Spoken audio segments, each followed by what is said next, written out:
Good afternoon, everyone. I'd like to welcome all of you to City Hall as we prepare to present our fiscal year 2023 budget. I just want to thank all of the department heads that have been involved, as well as division heads. The process of creating the budget and planning is not an easy process. The mayor cannot do that alone. This happens behind the scenes with input from all the members in city government, the management team. And so I'd like to thank all of the department heads for their assistance. I would also like to thank our city treasurer, Mark Woods, as well as our fiscal affairs officer, Marcia Beach, for their input, their help, and their time. This has been a very long process for me as mayor, and I know it's been for them too. We've done a lot of research, and we're finding different ways to function that are more cost effective. So today, I'm going to read to you a budget message, but I want you to know that the changes that we've made in the budget are things that, some of these things are basic, fundamental ways of functioning, and in my opinion, there are changes that need to be made in city government. For example, we budget $45,000 for a city attorney. What I learned since I came into office is that we are one of the only communities that functions with just one licensed city attorney in city government. $45,000 for a city attorney is hardly enough to bring in a competent, qualified attorney. So there's a change in that line. That change also is a reflection that I'm going to be looking as mayor for a different attorney in 2023. Richard Morrisroe, our current city attorney, has given me notice that he will be leaving city government at the end of this year. So we need to plan accordingly to bring in somebody that hopefully is experienced. I don't believe that the amount budgeted is enough to bring somebody in that has that experience, but I'm hoping that this council will agree that we need to focus on bringing in somebody good, and at least that amount that I have budgeted is a start in the right direction. You'll also see in this budget that I have budgeted for an HR director. When I came into office, one of the first things that I realized is that we are in desperate need of an HR director. We have many issues we deal with routinely, and while we have a very competent personnel administrator, he is not qualified to take on the duties and responsibilities of an HR director. Those duties are very important and could cost city taxpayers a ton of money. So I have included that in this budget, again, hoping that the council will support it. Ladies and gentlemen, in 2022, as 2022 comes to a close, it is with great pride that I announce the completion of several projects here in the city of Dunkirk. The first being our water treatment plant. Since 2009, our water treatment plant has been undergoing major upgrades. It has been a long process, but these improvements have put the city of Dunkirk in a great position to increase its customer base, thereby increasing our revenues in our water fund. We also saw the completion of the Chautauqua Center, as well as the Safe Point Lighthouse. Both of these projects provide much needed services to our residents and our surrounding communities. The Lakeshore Complete Streets project will be completed soon, beautifying our Lakeshore Drive corridor between Main Street and Brigham Road, while providing a safer and more pedestrian-friendly environment.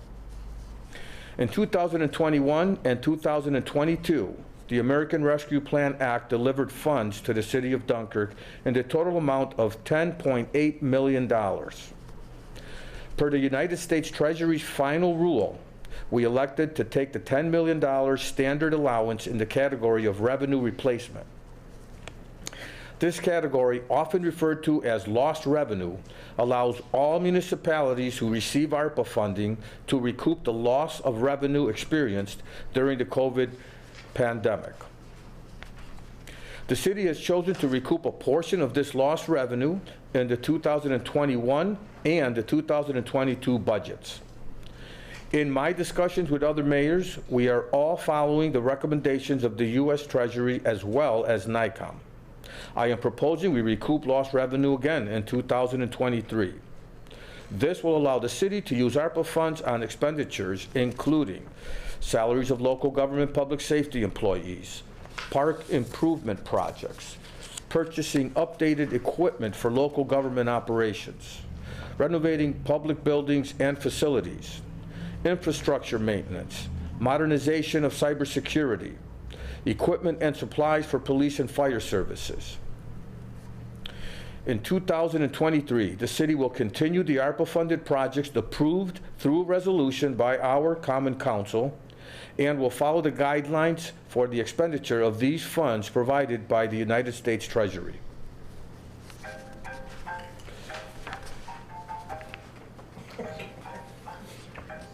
As always, private investments in the city are crucial to help stabilize our economy and bring further economic development to the city of Dunkirk. Private investment in the city of Dunkirk will continue to be a priority for me and our development department as we continue to improve the economy in our community.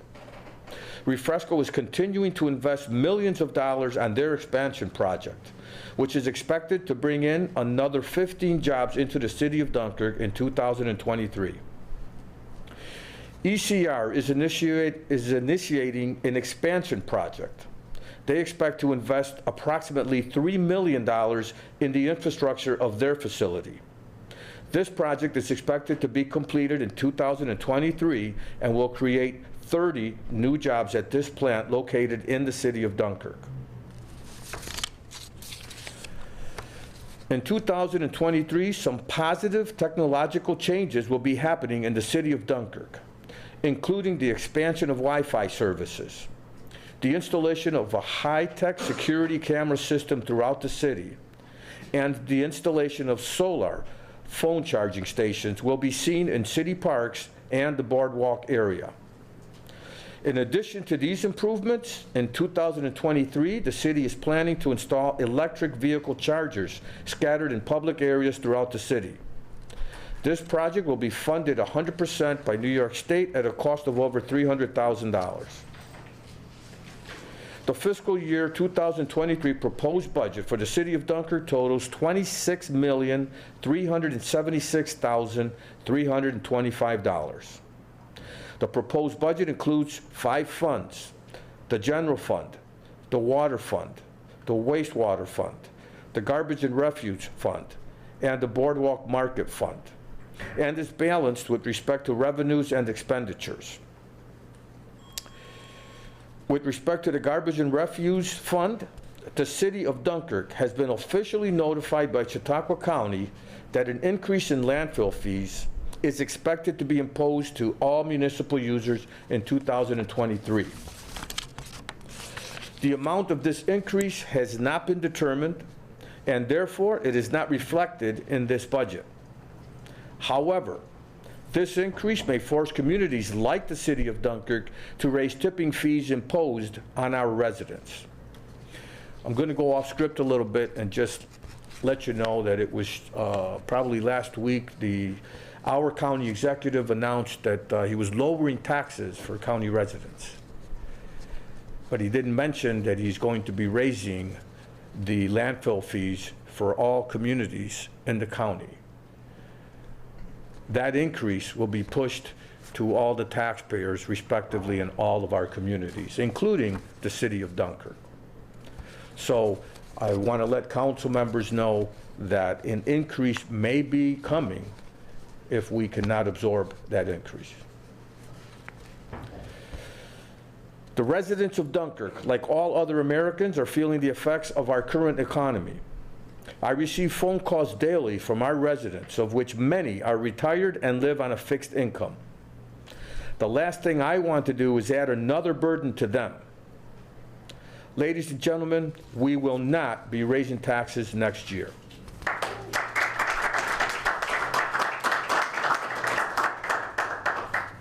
The proposed 2023 budget provides for maintaining the property tax rate without an increase, resulting in a millage rate of 17.25 per $1,000 of assessed value. I would like to thank all of our department heads for their input in preparing this budget. I would also like to thank our treasurer, Mark Woods, for his assistance, and I would especially like to thank our fiscal affairs officer, Marcia Beach, for all of her extra time and effort in assisting me to prepare this budget. As mayor of the city of Dunkirk, I am proud to present this proposed fiscal year 2023 budget for the city council's consideration.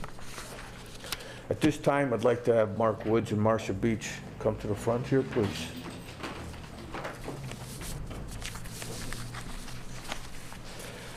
And at this time, I will take any questions. Anyone that has any questions can ask them now. Any changes in the sewer or water rates? No, there are no changes in the sewer water rate. And you mentioned about ARPA funds. How much in ARPA funds, because of the changes, are you expecting in 2023?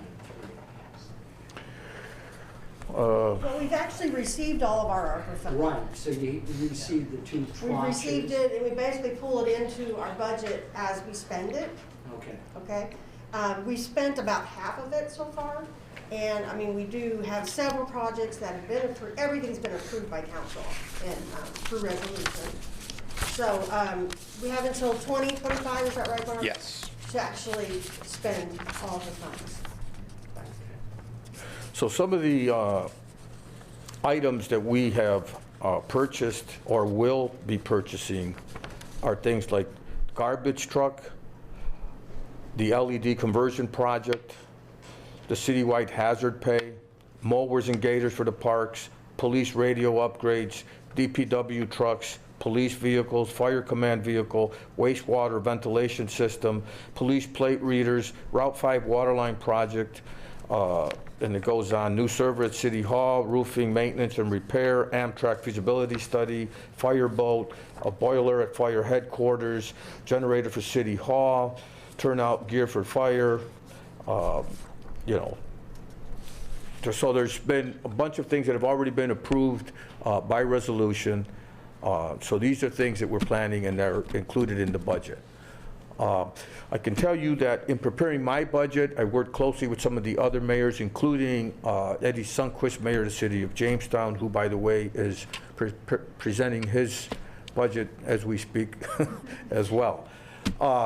And we're kind of mimicking what we're doing with the ARPA funding and budgeting. So this is what has been recommended by the United States Treasury as well as NICOM.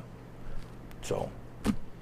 How much has the budget changed? How is this budget larger than 2022? How much? Yes, it is about 6% increase. And oftentimes, you know, I know the mayor has mentioned in the past, it's not necessarily a bad thing when the total, because each fund is balanced with respect to revenue and expenditures on its own, okay? Like for instance, our wastewater project, our wastewater, fund is doing very well, and that's great. Our revenues are up, so therefore to balance, we put money in contingency.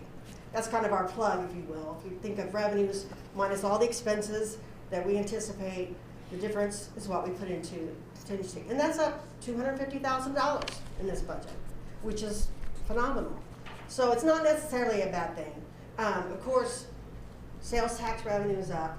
We all know. We're all facing increases, you know, across the board, not just gasoline and grocery. I know I've spoken with DPW directors. Parts, vehicles purchases, everything is so much higher. And, you know, we're feeling that within our budget, obviously. So I think overall, in general, everything's up just a little bit. But again, our revenue's up with our sales tax revenue. I guess I would say, relatedly to that, I mean, how are you able to keep the sales tax, you know, at a zero line with the costs going up, you know, as they are? I mean, is revenue does increased revenue really take care of all that, or, I mean, you know, how's Well, it- I mean, just for an example, in our analysis, we're budgeting 300,000 more this year in sales tax revenue. I mean, typically, we've analyzed way back forward. It typically increases 4% each year. That's just the way it has been historically.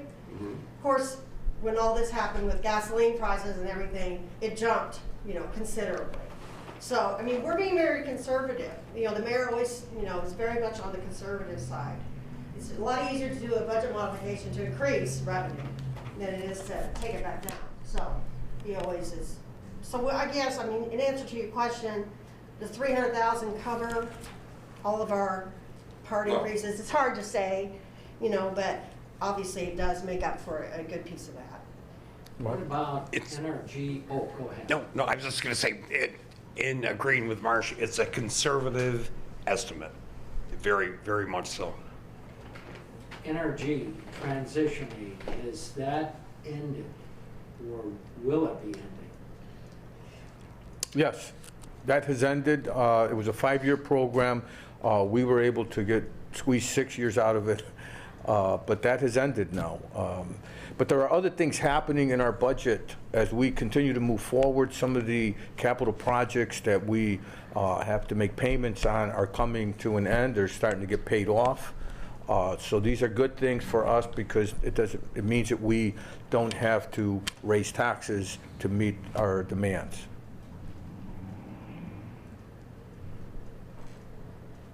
Any other questions? Rosita?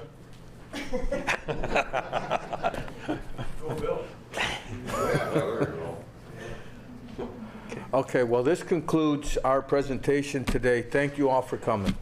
Thank you.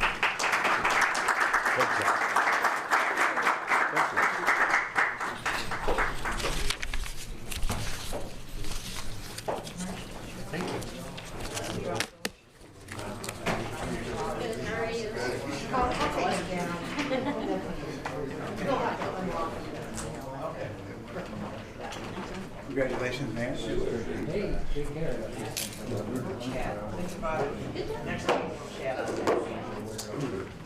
You're the only council person here.